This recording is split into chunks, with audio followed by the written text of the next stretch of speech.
Eula Biss, on immunity and inoculation.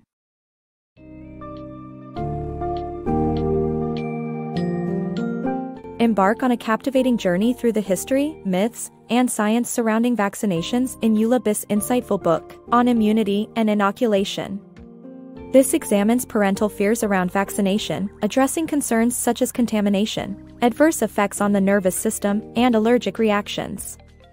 She further delves into the cultural and societal aspects of the vaccine debate, exploring how metaphors, symbolism, and social identity can sway opinions. Finally, she highlights the importance of herd immunity and compares the risks of vaccinations to the dangers of infectious diseases.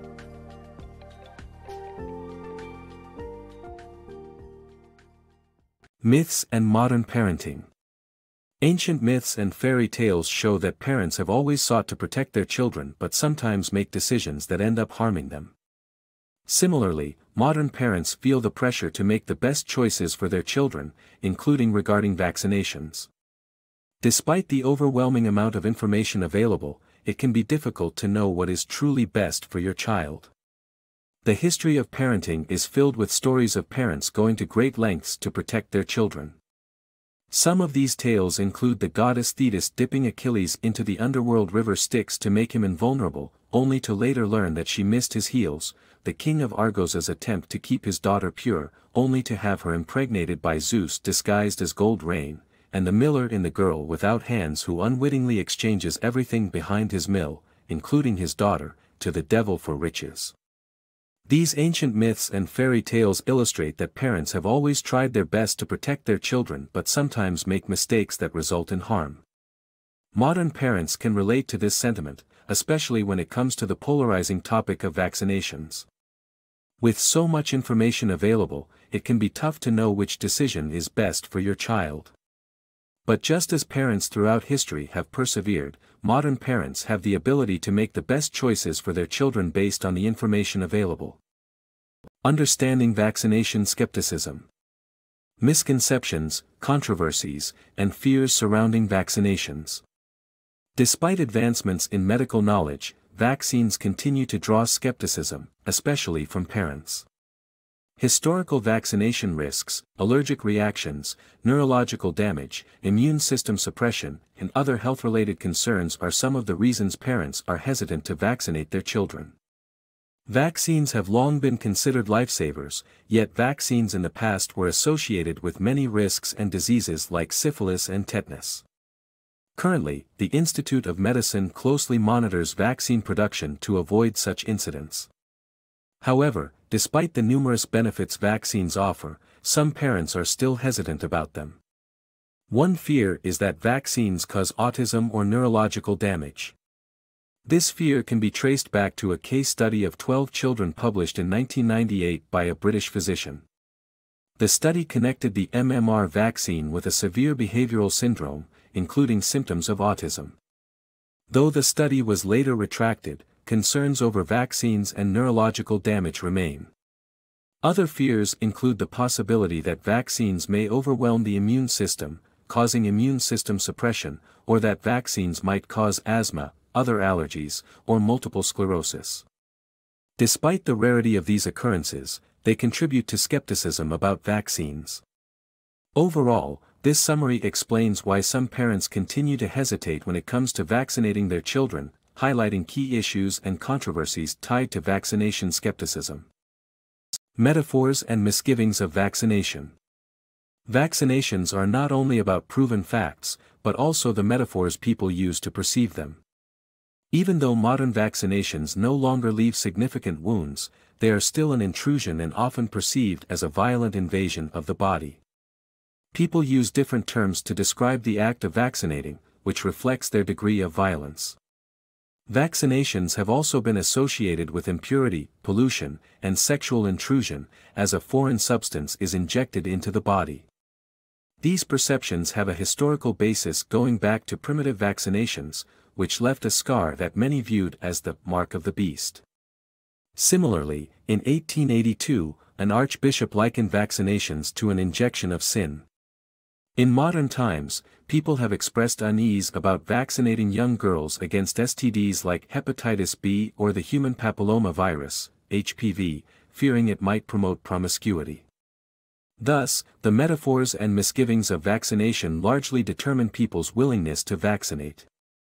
The social and cultural factors affecting preventive healthcare. Many people reject medical treatments due to social and cultural influences. Certain illnesses are associated with poverty, promiscuity, addiction, and minority groups, which create a sense of otherness. The term high-risk groups further stigmatizes these communities as tainted. Social identity also plays a role in avoiding preventive health measures. People associate certain vaccines with minority groups or believe that preventive measures only apply to those groups. This belief is not only false but can also lead to ineffective disease prevention methods. For example, the hepatitis B vaccine was initially only recommended for high-risk groups such as prisoners, gay men, and intravenous drug users. However, the infection rate only dropped significantly when mass vaccination was introduced.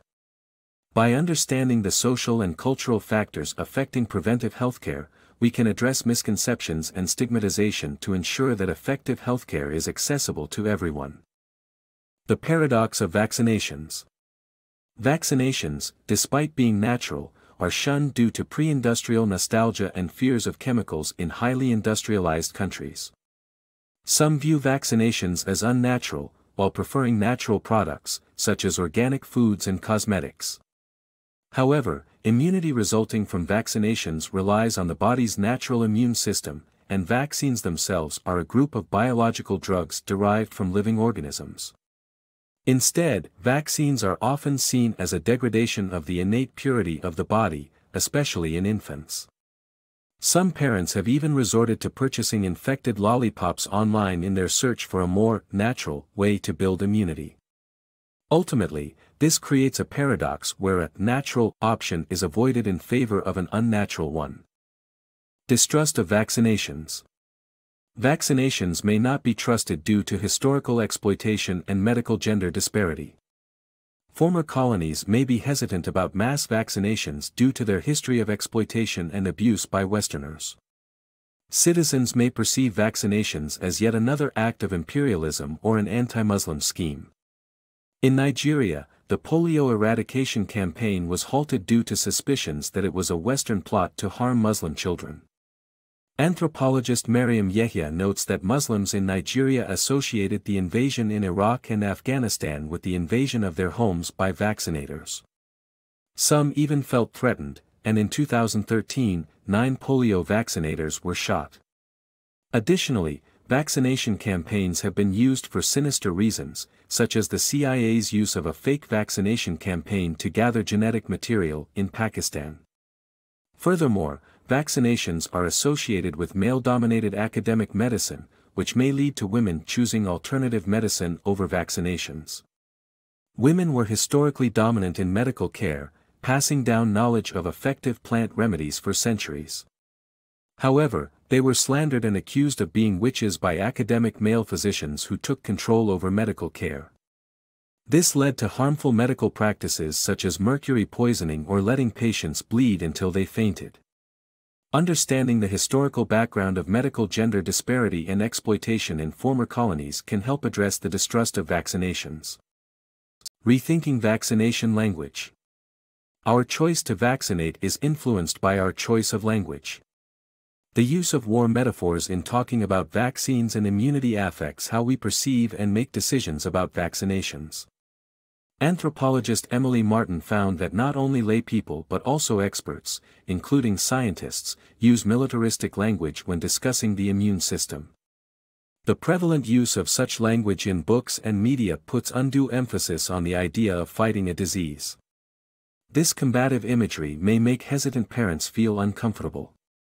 It is crucial to use more neutral and descriptive language when educating the public about vaccines to ensure that we do not unintentionally deter people from making the right choices for themselves and their loved ones. The power of herd immunity. Vaccination is a collective responsibility that lays the foundation for herd immunity, a defense mechanism that shields both vaccinated and unvaccinated people from viruses. In a world where collective action seems to be diminishing, the importance of vaccinations cannot be overstated. Vaccination is not just a personal decision, but a collective responsibility that impacts the entire community. The concept of herd immunity illustrates how individual choices on vaccination add up to affect the community's overall health. With enough people vaccinated in a community, it becomes extremely difficult for viruses to spread, thus shielding the entire community, including those who cannot receive the vaccine due to medical reasons. The significance of herd immunity is particularly crucial for vulnerable members of society, such as newborns and cancer patients undergoing immunosuppressant therapy. Even though vaccinations are not 100% effective, they play a vital role in creating a safer environment for everyone. Failing to vaccinate not only endangers oneself but also puts the community at risk. Just as voting determines the course of your community, individual choices on vaccinations will shape the health of the entire community. The responsibility of achieving herd immunity falls on all of us. Vaccine risks versus disease risks. Vaccinations are less risky than the infections they prevent. Measles, mumps, rubella, diphtheria, and chickenpox are all more dangerous than their vaccines. Severe infections like measles have a 1 in 1,000 chance of leading to encephalitis, while the measles-mumps-rubella vaccine only causes encephalitis in 1 in 3 million vaccinated people. The same vaccine also protects against mumps, which can cause male infertility, and rubella, which poses significant risks to pregnant women. Diphtheria causes breathing problems and has a high child mortality rate, but the risk of dangerous reactions to the vaccine is very low. Before the chickenpox vaccine, 10,000 American children were hospitalized with the disease each year and 70 died. Chickenpox infections can also lead to pneumonia, encephalitis, and permanent nerve damage. Overall, vaccines provide essential protection against more dangerous and harmful infections.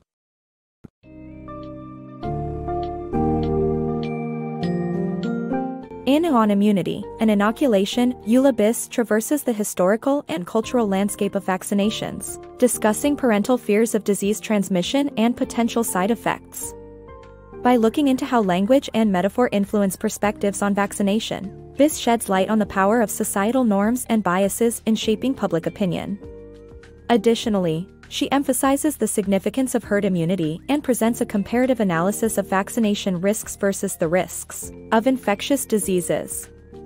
Offering an engaging and thought-provoking perspective on a contentious topic, this book arms readers with a deeper understanding of the complexities surrounding immunization and its holistic impact on our society.